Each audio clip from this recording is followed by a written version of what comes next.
Okay, let's have a look at a couple more AR problems. These are arithmetic reasoning. A worker earns $12.30 an hour for a 40-hour week. Any overtime is paid at 1.5 times his base rate. So if he works 46 hours this week, how much will he earn? All right, for the first 40 hours, he's going to make $12.30. So let's figure out how much that is. We're going to multiply 12.30 times 40. All right, when you multiply by a number that's a zero, it's just going to be 0 all the way across. So let's put that down and then go to the next number. All right, 4 times 0 is 0. 4 times 3 is 12. Carry your 1. 4 times 2 is 8, plus 1 is 9. And 4 times 1 is 4. Now go back and count how many things you have past a decimal. 1, 2. So we're going to move the decimal over. So he makes $492 for the first 40 hours.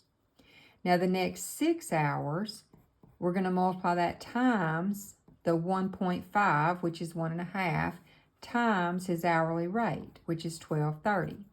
Now you can multiply these two first and then times 6, or you can multiply the 6 times 1.5, which would actually be a lot easier, because 6 times 1.5 just means 6 plus half again, which is 3.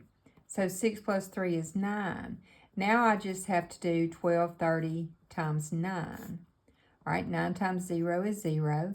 9 times 3 is 27, carry my 2. 9 times 2 is 18, 19, 20, carry my 2. And 9, 10, 11. All right, count the numbers past your decimal. There was 2 of them. So for his overtime, he made $110.70. And when you add, you line up your decimals. So we're going to add down. That's going to be 70. Bring down the 2. 9 plus 1 is 10. Carry 1, 4, 5, 6. So for the week, he's going to make $602.70. Okay, a college dorm has 30 residents and allows 42 square feet of storage space in the basement for each resident. If 5 more residents move in, how much less storage space will each current resident have? Well, first, let's figure out how much total space there is. Then we can figure out how much 35 residents would get, and we'll be able to subtract that from the original. So if we do 42 times 30, once again, you got that 0 at the end, so just put a 0 and go on with the next number. 3 times 2 is 6. 3 times 4 is 12. So there's 1,260 square feet in the basement to begin with.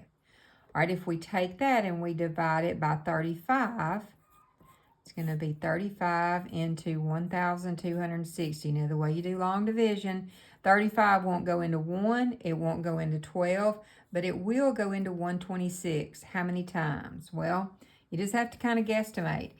3 times 30 would give me 90, so that's going to be close. Let me multiply that and see. 3 times 5 is 15, carry my 1. 3 times 3 is 9, plus 1 is 10. Now, how do you know if it worked? Well, when you subtract right here, you get 21. If this number is less than this number, then you're fine. If it's more, you need to go back up here and take another one out. All right, for my next thing, how many times, and let me bring the 0 down. Now, how many times will 35 go into 210? Once again, I'm just kind of guesstimating. It's going to be about double this, right? So double that gives you 36. And 6 times 5 is 30. Carry your 3. 6 times 3 is 18, 19, 20, 21. Perfect. So now each resident is going to get 36 square feet of storage space. If they used to have 42 and now they're getting 36, that means they have 6 less than what they used to.